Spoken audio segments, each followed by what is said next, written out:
Ang mahiwagang alkansya. Sa isang maliit na bayan, may batang nagngangalang Lila. Mahilig siyang bumili ng candy, laruan, at kung ano-ano pa, kaya laging butas ang bulsa niya. Kahit anong ipon ang gawin ng kanyang mga magulang, mabilis itong nauubos dahil sa kanyang kapritsyo. Isang araw, habang naglalakad siya sa palengke, may nakita siyang isang matandang tindero na nag-aalok ng kakaibang alkansya. Ito ay gawa sa makintab na kahoy at may hugis pusong butas sa gitna. Anak, ito ay isang mahiwagang alkansya, wika ng matanda. Lahat ng ilalagay mong pera rito ay dodoble pag oras na ng tamang paggamit. Napakunot noo si Lila. Totoo po ba yan? Tanong niya.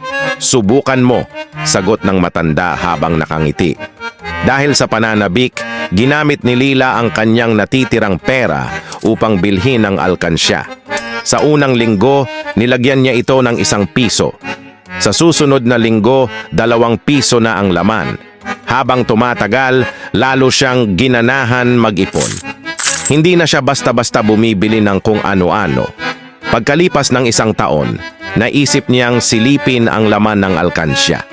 Pagbukas niya, halos hindi siya makapaniwala, punong-puno ito ng pera.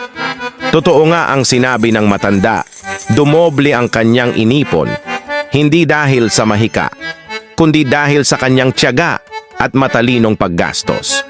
Dahil dito, natutunan ni Lila ang halaga ng pagtitipid at tamang paggamit ng pera. Hindi na siya basta-basta gumagastos sa walang kwentang bagay at mas pinahahalagahan na niya ang bawat baryang kanyang kinikita. Aral ng kwento. Ang tunay na mahika ng pera ay hindi sa kung paano ito lumalago ng biglaan, kundi sa tiyaga, sipag, at tamang diskarte sa pag-iipon.